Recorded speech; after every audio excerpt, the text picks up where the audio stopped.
Hello students, इस video में हम टॉपिक पढ़ेंगे गैस्ट्राइटिस। पेप्टिक अल्सर का जो टॉपिक था वो हम बहुत पहले पढ़ चुके हैं। ओके, तो गैस्ट्राइटिस की अब बात कर लेते हैं। तो गैस्ट्राइटिस जो वर्ड होता है या टर्म होता है ये यूज़ होता है इन्फ्लामेशन के लिए। और किसका inflammation? Lining of the stomach. Stomach जो होता है उसकी जो लाइनिंग होती है यानी जो कवरिंग होती है, तो आपको पता होगा स्टमक की कवरिंग के बारे में।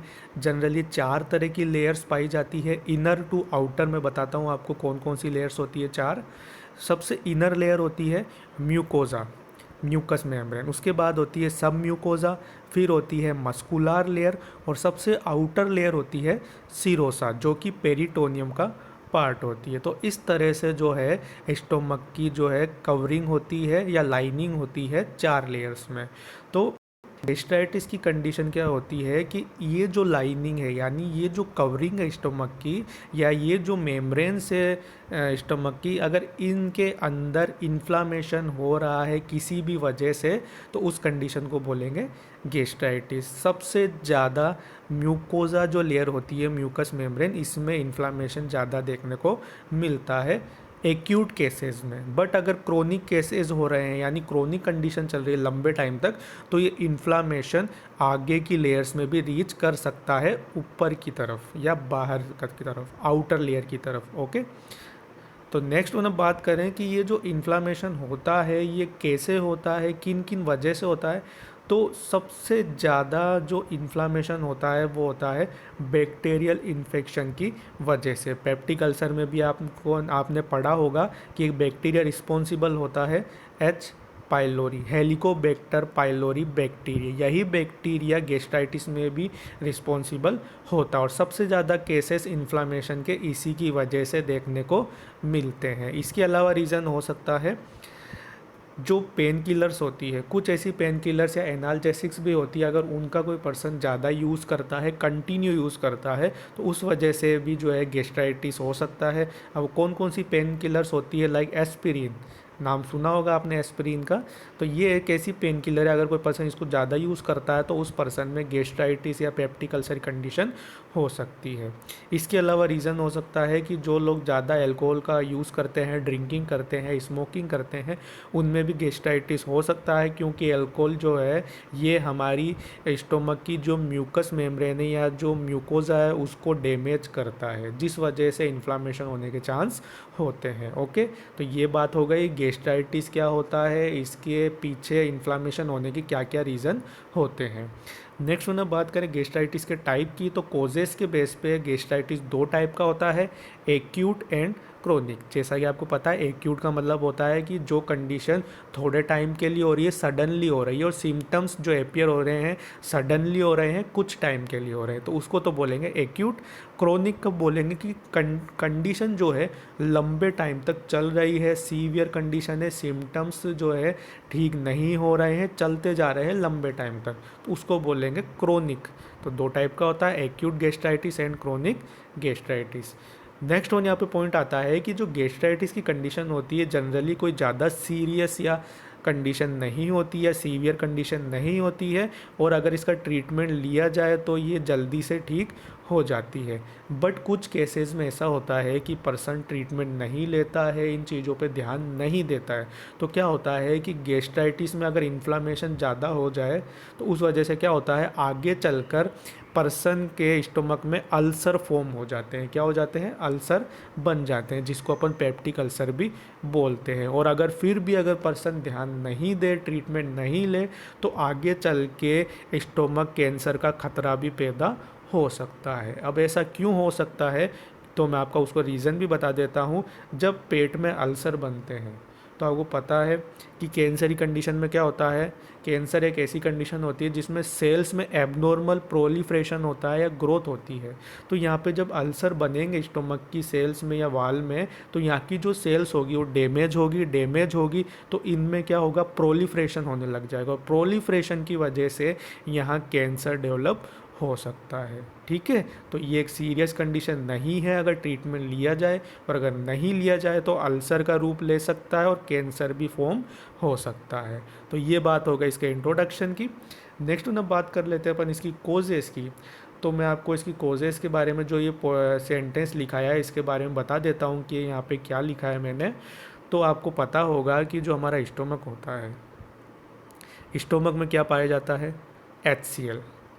HCl का काम क्या होता है, हाइड्रोक्लोरिक एसिड का। जो भी हम खाना खाते हैं, जब वो खाना या फूड पार्टिकल्स हमारे स्टोमक में आते हैं तो HCl उनको छोटे पार्टिकल्स में, छोटे छोटे पार्टिकल्स में तोड़ने का या ब्रेक करने का काम करता है। तो इससे होता क्या है, जब ये फूड पार्टिकल्स आगे जाते हैं इंटेस्टाइन में तो ये वहाँ पे जाके इजीली एब्जॉर्ब हो जाते हैं, यही काम होता है HCl का। बट अब यहाँ पे एक और बात आती है कि अगर HCl यहाँ पे जो फूड पार्टिकल्स है उनको तोड़ रहा है तो स्टोमक की वाल को नुकसान क्यों नहीं पहुँचा रहा है, क्यों नहीं पहुँचाता है HCl स्टोमक की वाल को नुकसान, क्योंकि यहाँ जो म्यूकस मेम्ब्रेन होती है ये HCl से स्टोमक की वाल को प्रोटेक्ट करने का काम करती है। क्या करती है, प्रोटेक्ट या बचाने का काम करती है। तो क्या होगा, गैस्ट्राइटिस की कंडीशन में ये म्यूकस मेम्ब्रेन इम्पेयर्ड हो जाएगी। क्या हो जाएगी, इम्पेयर्ड हो जाएगी, अपना काम पूरी तरीके से नहीं करेगी। तो क्या होगा, HCl स्टोमक की वाल को नुकसान पहुंचाने लग जाएगा और गैस्ट्राइटिस या इन्फ्लामेशन की कंडीशन एराइज होगी। समझ गए? ओके, तो यही लिखा है मैंने इस सेंटेंस में। तो आप यहाँ पढ़ लेना और लिख लेना अगर आप नोट्स बना रहे हो तो। अब अगर बात कर लेते हैं कि कौन कौन सी ऐसी कंडीशंस होती है जिसकी वजह से म्यूकस मेम्ब्रेन, स्टोमक की जो म्यूकस मेम्ब्रेन है वो इम्पेयर्ड हो जाती है। तो यहाँ पे कुछ रीजंस होते हैं उसके पीछे। सबसे मेन रीज़न होता है बैक्टीरियल इन्फेक्शन। ठीक है, जो H पाइलोरी बैक्टीरिया होता है ये क्या करता है, जब भी ये स्टोमक के अंदर आता है तो ये सीधा अटैक करता है स्टोमक की वाल को, यानी लाइनिंग जो म्यूकस मेम्ब्रेन अटैक करता है, जिसकी वजह से वो इम्पेयर हो जाती है और HCl स्टोमक की वाल को नुकसान पहुंचाने लग जाता है, डैमेज करने लग जाता है। सबसे मोस्ट कॉमन कॉज है ये बैक्टीरियल इन्फेक्शन। सेकंड वन यहाँ पे कॉज हो सकती है regular use of pain killers, यानी कि कुछ ऐसी एनाल्जेसिक्स होती है जो भी स्टोमक की वाल को नुकसान पहुँचा सकती है अगर कोई पर्सन उनको कंटिन्यू ले रहा है, लगातार ले रहा है लंबे समय तक। ओके, कौन कौन सी पेन किलर्स हो सकती है, लाइक एस्पिरिन है, आइबुप्रोफेन है एंड नेप्रोक्सेन है। इस तरह की पेन किलर्स को कभी भी ज़्यादा अमाउंट में नहीं लेना चाहिए, कंटिन्यू नहीं लेना चाहिए। कभी कभी आप ले सकते हो पर ज़्यादा लेना नुकसानदायक है। ओके, नेक्स्ट वन यहाँ पे रीज़न हो सकता है एक्सेसिव एल्कोहल एब्यूज़। जो लोग ड्रिंकिंग करते हैं ज़्यादा उनमें भी गैस्ट्राइटिस देखने को मिलता है, क्योंकि एल्कोहल स्टोमक को नुकसान पहुंचाता है और HCl के प्रोडक्शन को बढ़ा देता है, जिस वजह से गैस्ट्राइटिस होने के चांस ज़्यादा होते हैं। दूसरी यहाँ पे कोज है स्ट्रेस। जो लोग ज़्यादा स्ट्रेस लेते हैं, नॉर्मल स्ट्रेस से कुछ नहीं होता है, लेकिन जो सीवियर स्ट्रेस लेते हैं, डिप्रेशन में रहते हैं, एंजाइटी ज़्यादा होती है जिनको, उनमें गैस्ट्राइटिस, अल्सर वगैरह होने के चांस होते हैं, क्योंकि स्ट्रेस क्या करता है, सीधा हमारे स्टोमक पे अफेक्ट डालता है और HCl के प्रोडक्शन को बढ़ा देता है। ओके, नेक्स्ट यहाँ पे रीज़न हो सकता है auto immune gastritis. Auto immune का मतलब आपको पता है कि जब हमारी इम्यूनिटी हमारी बॉडी पार्ट्स को नुकसान पहुँचाने लग जाए। तो in the case of auto immune gastritis क्या होता है कि इम्यूनिटी स्टोमक की सेल्स को डैमेज करने लग जाती है। क्या करती है, स्टोमक की सेल्स को डैमेज करने लग जाती है, जिस वजह से वहाँ पे इन्फ्लामेशन क्रिएट होता है और गैस्ट्राइटिस के सिम्टम्स अपीयर होते हैं। नेक्स्ट वन यहाँ पे कुछ और कंडीशंस भी हो सकती है, लाइक HIV एड्स। सबको पता है HIV एड्स के बारे में। जिस HIV एड्स में क्या होता है कि हमारी बॉडी की इम्यूनिटी बिल्कुल लो हो जाती है। क्यों? क्योंकि जो HIV का वायरस होता है वो हमारी CD4 T सेल्स को अटैक करता है, जिस वजह से इम्यूनिटी ख़त्म होने लगती है। तो ऐसी कंडीशन में ऐसे पेशेंट को क्या होता है कि बहुत सारे इन्फेक्शन होने लग जाते हैं अलग अलग बॉडी ऑर्गन्स में। तो यहाँ पे गैस्ट्राइटिस भी हो सकता है। इसके अलावा क्रोन्स डिजीज़ भी हो की वजह से भी गैस्ट्राइटिस हो सकता है। अब क्रोन डिजीज़ क्या होती है, तो ये एक तरह की इन्फ्लामेटरी बाउल डिजीज़ है, यानी ये GIT ट्रैक्ट को अफेक्ट करती है। मोस्टली जो इंटेस्टाइन है, लार्ज इंटेस्टाइन और स्मॉल इंटेस्टाइन, उसको ये ज़्यादा अफेक्ट करती है। तो अगर इंटेस्टाइन में इन्फ्लामेशन हो रहा है तो वो इन्फ्लामेशन इंटेस्टाइन से स्टोमक में रीच कर सकता है, पहुंच सकता है। ओके, इसके अलावा नेक्स्ट वन यहाँ पे लास्ट कंडीशन है बाइल रिफ्लक्स। रिफ्लक्स का मतलब आप सभी को पता है बैक फ्लो होना, पीछे की तरफ जाना। तो तो आपको पता है कि जो हमारा स्टोमक है, स्टोमक जो अटैच होता है वो डुओडीनम से यहाँ पे अटैच होता है, जो स्मॉल इंटेस्टाइन का पार्ट होता है। अब इन दोनों के बीच में एक स्फिंक्टर पाया जाता है जिसको अपन बोलते हैं पाइलोरिक स्फिंक्टर, जो क्या करता है, बैक फ्लो को प्रिवेंट करता है। ठीक है, तो अब क्या होता है, इन दैट कंडीशन ये स्फिंक्टर अपना नॉर्मली काम नहीं कर पाता, या जो इसकी मसल्स होती है वो वीक हो जाती है स्फिंक्टर की, जिस वजह से ये पूरी तरह से क्लोज नहीं हो पाता है। तो ऐसी कंडीशन में क्या होगा, डुओडीनम में जो बाइल आता है वो बैक फ्लो होने लग जाएगा और स्टोमक में आ जाएगा। स्टोमक में अगर बाइल आएगा तो ये स्टोमक की वाल को नुकसान पहुंचाएगा और इन्फ्लामेशन की कंडीशन डेवलप होगी। ओके, समझ गए। तो ये कुछ रीजंस होते हैं जिसकी वजह से गैस्ट्राइटिस हो सकता है। नेक्स्ट हम बात कर लेते हैं अपन इसके पैथोफिजियोलॉजी की।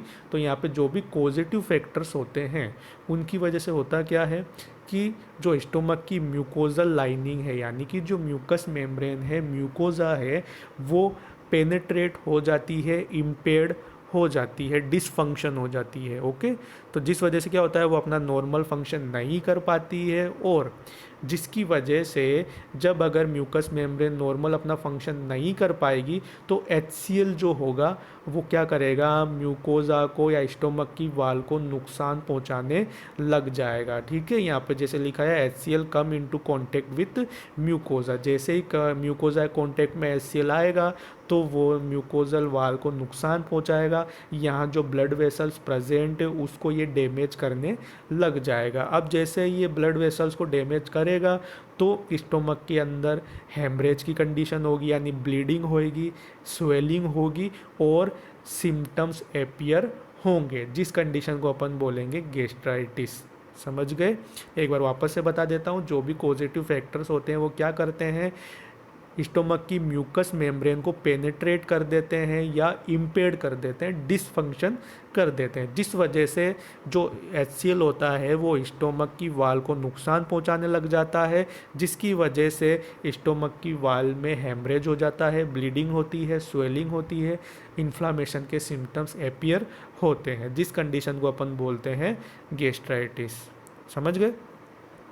नेक्स्ट हम बात कर लेते हैं अपन इसके साइन एंड सिम्टम्स की। तो यहाँ पे पेशेंट के अपर एब्डोमन में पेन फील होगा, इसके लिए एक टर्म यूज़ होता है एपिगैस्ट्रिक पेन। एपिगैस्ट्रिक रीजन आपको पता है, डायफ्राम के नीचे वाला जो रीजन होता है उसको बोलते हैं एपिगैस्ट्रिक रीजन। तो पेशेंट को कहाँ पेन फील होगा, एपिगैस्ट्रिक रीजन में, क्योंकि स्टोमक वहीं प्रेजेंट रहता है। नेक्स्ट वन, यहाँ पे पर्सन को इनडाइजेशन की कंडीशन रहेगी। इनडाइजेशन क्या होता है, जब भी पर्सन खाना खाएगा तो थोड़ा सा खाना खाने पर भी उसको ऐसा लगेगा कि उसने बहुत ज़्यादा खाना खा लिया, उसको फुलनेस फीलिंग होगी, यानी उसका पेट भरा हुआ लगेगा, उसको फुलनेस की फील आएगी। ऐसा क्यों होगा, क्योंकि पर्सन के स्टोमक में ऑलरेडी इन्फ्लामेशन है, स्वेलिंग है, तो थोड़ा सा भी खाना खाएगा तो उसके स्टोमक में इरिटेशन होगी और उसको फुलनेस की फीलिंग होगी, जिसको अपन बोलेंगे इनडाइजेशन।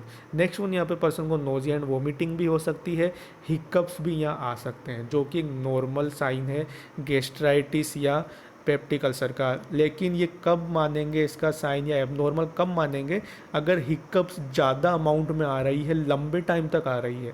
नॉर्मली तो हिकअप्स आती है जब डायफ्राम अपना नॉर्मल फंक्शन में नहीं रहता है, तो हिकअप्स आती है और कोई दिक्कत नहीं है। बट कभी कभी क्या होता है कि अगर ज़्यादा टाइम तक हिकअप्स आ रही है, हिचकियाँ बहुत आ रही है, कम नहीं हो रही है, पानी पी लिया, रेस्पिरेशन थोड़ा मेंटेन कर लिया, फिर भी हिकअप्स नहीं जा रही है, तो ये ज़रूर दिक्कत की बात हो सकती है और ये गैस्ट्राइटिस का साइन भी हो सकता है। नेक्स्ट वन, यहाँ पे एनोरेक्सिया रह सकता है, पर्सन को भूख नहीं लगेगी, खाना नहीं खाएगा वो, क्योंकि उसके पेट में दर्द रह रहा है, इन्फ्लामेशन रह रहा है, इनडाइजेशन की कंडीशन रह रही है, तो एनोरेक्सिया होगा। नेक्स्ट वन, अगर सीरियस कंडीशन है, यानी इंटरनल ब्लीडिंग हो रही है पेशेंट के स्टोमक में और ट्रीटमेंट उसने नहीं लिया है, तो क्या होगा, पर्सन अगर वोमिटिंग करेगा तो उसमें ब्लड आएगा। ठीक है, और कैसे कलर का ब्लड आएगा, कॉफ़ी ग्राउंड टाइप का। ठीक है, कॉफ़ी ग्राउंड क्या होता है, जब हम कॉफ़ी बनाते हैं तो कॉफ़ी बनाने के बाद जो लास्ट में जो नॉर्मल पार्ट बचता है, यानी एक्सक्रीट पार्ट बचता है ब्लैक कलर का, उसको बोलते हैं कॉफ़ी ग्राउंड। तो जब पर्सन वोमिटिंग करेगा तो सेम वैसे ही कलर की वोमिटिंग होगी, ब्लैक कलर की। ठीक है, उसको बोलेंगे coffee ground like vomiting. Next one यहाँ पे इसके साथ साथ जो है स्टूल में भी ब्लड जाएगा, तो उसका जो स्टूल रहेगा पेशेंट का वो ब्लैक कलर का रहेगा। तो ये साइन है कि पर्सन के स्टोमक में ब्लीडिंग हो रही है या इंटरनल ब्लीडिंग हो रही है जीआई ट्रैक्ट के अंदर। ओके, तो ये बात हो गई सिम्टम्स की। नेक्स्ट वन अब बात करें अपन इसके डायग्नोसिस की, तो यहाँ पे हिस्ट्री कलेक्ट करेंगे, present past medical and family history. Person का फिजिकल एग्जामिनेशन करेंगे जिसमें पर्सन का पाल्पेशन करके देखेंगे कहाँ पे, एपिगेस्ट्रिक रीजन में। जैसे ही पर्सन का स्टोमक एरिया को टच करेंगे तो पर्सन के वहाँ पे स्वेलिंग फील होगी, टेंडरनेस फील होगी और पर्सन को पेन फील होगा पाल्पेट करने पे। ओके, इसके अलावा एच पाइलोरी बैक्टीरिया के लिए भी टेस्ट कर सकते हैं जिसके अलग अलग तरीके हैं। 3 तरीके से जो है एच पाइलोरिया की प्रेजेंस को पता लगा सकते हैं। एक तो है ब्लड टेस्ट के थ्रू पता लगा सकते हैं, stool test and breath test. Okay, तो यहाँ पे ब्लड टेस्ट में जो है एच पाइलोरी का चेक करेंगे तो उसकी प्रेजेंस डिटेक्ट हो जाएगी। स्टूल टेस्ट के थ्रू भी पता लगा सकते हैं। ब्रीथ टेस्ट यहाँ पे एक और आता है, अब इसके थ्रू कैसे पता लगाते हैं एच पाइलोरी की प्रेजेंस का, तो मैं आपको बता देता हूँ यहाँ पे एक्सप्लेन करके। जब एक पेशेंट डायग्नोसिस के लिए गया, ठीक है, तो उसको क्या किया जाता है ब्रीथ टेस्ट के अंदर, सबसे पहले एक बैलून दिया जाता है और उसको कहा जाता है कि आप इसके अंदर हवा भरो। ठीक है, तो वो क्या करेगा, उसके अंदर हवा भरेगा, भर दी। ठीक है, अब ये बैलून में हवा भरी हुई है, अब क्या करेंगे, उस पेशेंट को यूरिया वाला जूस दिया जाता है। एक जूस दिया जाता है जिसके अंदर यूरिया मिक्स होता है। ठीक है, अब ये पीने के 15 मिनट के बाद पेशेंट को दूसरा बैलून दिया जाता है, फिर कहा जाता है कि आप इसमें हवा भरो। ठीक है, अब क्या होता है, इन दोनों में हवा भरने के बाद इन दोनों के बीच में जो है कंपैरिजन किया जाता है। किस चीज़ का, CO2 का। किसका कंपैरिजन किया जाता है, CO2 का। अगर इस वाले बैलून में CO2 का लेवल ज़्यादा है in comparison to this balloon, तो इसका मतलब एच पाइलोरी के लिए जो टेस्ट किया गया है वो पॉजिटिव है, यानी कि पर्सन के बॉडी में एच पाइलोरी बैक्टीरिया प्रेजेंट है। अब इसके पीछे रीज़न क्या हुआ कि CO2 का लेवल यहाँ पे क्यों बढ़ा हुआ मिला, तो वो भी मैं आपको बता देता हूँ। क्या होता है कि एच पाइलोरी बैक्टीरिया यूरिया को ब्रेक डाउन करके CO2 में कन्वर्ट कर देता है। ठीक है, क्या करता है, एच पाइलोरी यूरिया को ब्रेक डाउन करके CO2 में कन्वर्ट कर देता है। तो जैसे ही पर्सन जब CO2 इसमें एक्सहेल करेगा तो यहाँ पे CO2 का लेवल ज़्यादा मिलेगा। क्यों, क्योंकि एच पाइलोरी ने यूरिया को CO2 में कन्वर्ट कर दिया है। इस वजह से पेशेंट क्या आएगा, टेस्ट पॉजिटिव आएगा एच पाइलोरी के लिए। ओके, समझ गए। तो इस टेस्ट को बोलते हैं ब्रीथ टेस्ट। यहाँ पे मैंने आपको इसको डिटेल में लिखा भी है, तो अगर आपको इसको नोट्स बनाने तो आप इसको पॉज करके लिख सकते हैं। ओके, तो ये बात हो गई यहाँ तक ब्रीथ टेस्ट की। नेक्स्ट वन यहाँ पे डायग्नोसिस और आता है एंडोस्कोपी। एंडोस्कोपी में गैस्ट्रोस्कोपी बोलते हैं, जिसमें क्या करते हैं, विजुलाइजेशन करते हैं स्टोमक का, जिसके लिए एक कैमरे को जो है ट्यूब के साथ स्टोमक में इंसर्ट कराया जाता है और अंदर के एरिया को मॉनिटर के थ्रू विजुलाइज किया जाता है, जिसको बोलते हैं एंडोस्कोपी। इसके अलावा बेरियम स्वालो एक्सरे भी कर सकते हैं, जिसमें पेशेंट को बेरियम पहले पिला दिया जाता है ड्रिंक के थ्रू, उसके बाद ये बेरियम क्या करता है, पूरे जीआई ट्रैक्ट को विजुलाइज कर देता है। ठीक है, तो जैसे ही विजुलाइज होगा इसका एक्सरे करेंगे तो उसमें विजुलाइजेशन की वजह से पता चल जाएगा कि स्टोमक में कहाँ पे प्रॉब्लम प्रेजेंट है। ओके, तो ये बात हो गई डायग्नोसिस की। नेक्स्ट में जब बात करें अपन इसके ट्रीटमेंट की, तो यहाँ पे सबसे पहले पर्सन को एंटीबायोटिक्स दे सकते हैं अगर एच पाइलोरी बैक्टीरिया प्रेजेंट है, like combination of clarithromycin, amoxicillin and metronidazole का यहाँ पे कॉम्बिनेशन में ड्रग्स दे सकते हैं। नेक्स्ट वन यहाँ पे और ड्रग्स भी दे सकते हैं, like proton pump inhibitors and H2 blocker drugs. ये दोनों जो ड्रग्स होती हैं ये क्या करती हैं, ये दोनों ड्रग्स HCl के प्रोडक्शन एंड सीक्रीशन को रोक देती है, ब्लॉक कर देती है। इन दोनों का मैकेनिज्म ऑफ एक्शन थोड़ा डिफरेंट होता है, बट दोनों का फंक्शन एक ही है, ये HCl के प्रोडक्शन और सीक्रीशन को रोक देती है। ओके, तो प्रोटोन पंप इनिबिटर्स में आती है like omeprazole, lansoprazole, rabeprazole and pantoprazole. H2 blockers में आती है फेमोटिडिन, सिमेटिडिन एंड निजेटिडिन। इसके अलावा एक और ड्रग यहाँ पे आती है एंटा एसिड्स। इनका थोड़ा मैकेनिज्म ऑफ एक्शन डिफरेंट होता है। ये क्या करती है कि जो HCl बन चुका है उस HCl को ये न्यूट्रलाइज कर देती है, यानी तोड़ देती है, ख़त्म कर देती है, ठीक है। तो उनको बोलते हैं एंटा एसिड ड्रग। अब इनमें भी कुछ ड्रग्स आती है like aluminium hydroxide, calcium carbonate and magnesium hydroxide. तो ये कुछ ड्रग्स होती हैं जो गैस्ट्राइटिस या पेप्टिक अल्सर की कंडीशन में दे सकते हैं, और इन दोनों का ट्रीटमेंट ऑलमोस्ट सेम है। ओके, नेक्स्ट हम बात कर लेते हैं यहाँ पे अपन लाइफस्टाइल एंड होम रेमेडीज़ की, कि पर्सन कैसे अपनी लाइफस्टाइल चेंज करके गैस्ट्राइटिस को प्रिवेंट कर सकता है। तो अगर आपके स्टोमक में प्रॉब्लम है, आपका खाना डाइजेस्ट नहीं होता है, तो आपको जो खाना खा रहे हैं उसको छोटे छोटे मील्स में खाना चाहिए। यानी थोड़ा अभी खा लिया, फिर 2 घंटे बाद थोड़ा खा लिया, फिर 2 घंटे बाद थोड़ा खा लिया। इससे क्या होता है कि डाइजेशन इम्प्रूव होता है और ज़्यादा इफ़ेक्ट नहीं पड़ता है स्टोमक पे। इसके अलावा ऐसे फूड्स को अवॉइड करना है जो इरिटेटिंग होते हैं, like spicy foods. Spicy foods क्या करते हैं, अपन अगर स्पाइसी फूड्स खाएंगे तो वो क्या करेंगे, हमारी स्टोमक की वाल को ज़्यादा इरिटेट करेंगे। ओके, तो ऐसे खाना नहीं खाना है। एल्कोहल को बिल्कुल अवॉइड करना है, एल्कोहल, स्मोकिंग वगैरह को। इसके अलावा अब पेन किलर्स की बात आती है कि पेन किलर्स हमको कौन सी लेनी है, क्योंकि एस्पिरिन, आइबुप्रोफेन टाइप की जो पेन किलर्स होती है वो स्टोमक को नुकसान पहुंचाती है। तो ऐसे केसेस में आप पैरासीटामोल या एसिटामिनोफेन जिसको अपन बोलते हैं, ये ड्रग आप ले सकते हैं। ये स्टोमक में ज़्यादा प्रॉब्लम क्रिएट नहीं करती है। ओके, अब इसके बाद अपन बात कर लेते हैं इसकी कॉम्प्लिकेशंस की। तो अगर गैस्ट्राइटिस को ट्रीट नहीं किया जाए टाइमली, तो इसकी वजह से पेप्टिक अल्सर भी हो सकते हैं और गैस्ट्रिक कैंसर भी हो सकता है, जैसा मैंने आपको स्टार्टिंग में भी बताया था। ओके, अब इसके जो नर्सिंग मैनेजमेंट जो आता है ये सिमिलर है ऑलमोस्ट पेप्टिक अल्सर के। तो मैंने आपको जो पेप्टिक अल्सर की वीडियो बताई है, पढ़ाई है, उसमें मैंने आपको इसका नर्सिंग मैनेजमेंट बताया हुआ है। अगर आपको नर्सिंग मैनेजमेंट पढ़ना है तो आप वहाँ जाके देख लीजिए। ये टॉपिक कंप्लीट हो गया। अगर आपको इसमें कोई भी दिक्कत हो तो आप मुझे कमेंट करके पूछ लीजिए। Thank you.